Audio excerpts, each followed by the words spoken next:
വരുമാനത്തിന്റെ അടിസ്ഥാനത്തിൽ സെസ്സുകൾ ചുമത്തുന്നതിനുള്ള സാധ്യതകൾ പരിശോധിക്കണമെന്ന് CPIM-ന്റെ നയരേഖ. എല്ലാ സൗജന്യങ്ങളും സമ്പന്ന വിഭാഗങ്ങൾക്കുൾപ്പെടെ നൽകേണ്ടതുണ്ടോ എന്ന് പരിശോധിക്കേണ്ടതുണ്ട്. നാമമാത്രമായ നികുതികൾ നിലനിൽക്കുന്ന മേഖലകളെ കണ്ടെത്തി അവ വികസിപ്പിക്കുന്നതിനുള്ള പദ്ധതികൾ ആവിഷ്കരിക്കണമെന്നും CPIM-ന്റെ നവകേരള രേഖയിൽ പറയുന്നുണ്ട്. അപ്പോൾ ഈ നവകേരള രേഖയുമായി ബന്ധപ്പെട്ടുള്ള കൂടുതൽ വിവരങ്ങളുമായി നമുക്കിപ്പം ആസിഫ് മുഹമ്മദാണ് ചേരുന്നത്. ആസിഫ്, നവകേരള രേഖ പുതിയൊരു കേരളത്തെ സൃഷ്ടിക്കുന്ന തരത്തിൽ ഉള്ള നയമാറ്റം, രാഷ്ട്രീയ നയമാറ്റം, ഒപ്പം തന്നെ സാമൂഹിക ചുറ്റുപാടുകളെ കൂടുതൽ മെച്ചപ്പെടുത്തുക, സാമ്പത്തിക നയം വിപുലീകരിക്കുക തുടങ്ങി വിവിധങ്ങളായ വിഷയങ്ങൾ നയരേഖയിൽ പറയുന്നുണ്ട്. ഈ നയരേഖയിന്മേലുള്ള ചർച്ചയും ഇത് നടക്കുന്നുണ്ടല്ലേ?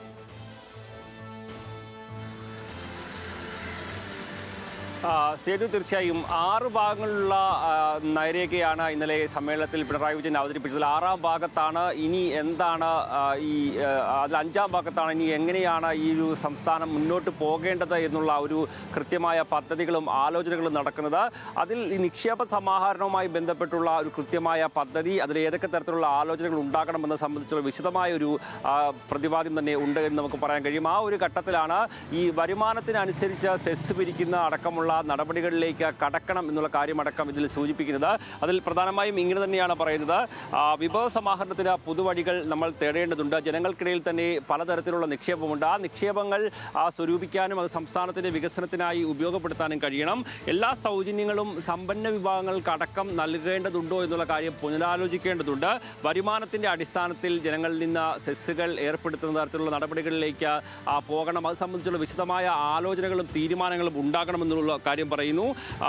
ഈ പ്രത്യേക വിഭാഗങ്ങളാക്കി, അതായത് വരുമാനത്തിനനുസരിച്ച് ജനങ്ങളെ പ്രത്യേക വിഭാഗങ്ങളാക്കി തിരിക്കണം. അങ്ങനെ കുറഞ്ഞ വരുമാനമുള്ളവർക്ക് ഒരു സെസ്, മറ്റുള്ളവർക്ക് കൂടിയ സെസ്, ആ രീതിയിലേക്ക് കാര്യങ്ങൾ പോകണം. അതിന് കൃത്യമായ ഒരു തരംതിരിവും കാര്യങ്ങളും വേണമെന്നുള്ള കാര്യമാണ് പ്രധാനമായും പറയുന്നത്.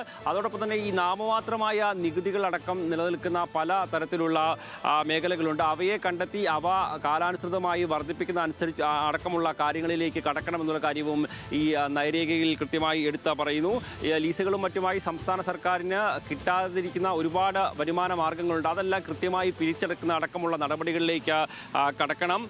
ഈ ഡാമിലെ മണൽവാരൽ സാധ്യതകൾ അടക്കം അത് സംസ്ഥാനത്തിന് വരുമാനമാക്കി മാറ്റാനുള്ള ആലോചനകളിലേക്ക് ഉണ്ടാകണമെന്നുള്ള കാര്യമാണ് മറ്റൊരു പ്രധാനപ്പെട്ട ഒരു കാര്യം. മറ്റൊന്ന് പറയുന്നത്, ഈ പാലിയേറ്റീവ് കെയർ മേഖലയിലടക്കം വലിയ രീതിയിൽ ആളുകൾ സഹായവും മറ്റും ചെയ്യുന്നുണ്ട്. അത് സർക്കാരുമായി ബന്ധപ്പെടുത്തിയുള്ള ഒരു സംവിധാനമാക്കി മുന്നോട്ട് കൊണ്ടുപോകാനുള്ള ഒരു ആലോചനകൾ ഉണ്ടാകണം എന്നുള്ള കാര്യവും പറയുന്നു. അങ്ങനെ ടൂറിസം മേഖല ശരി ആസിഫ്.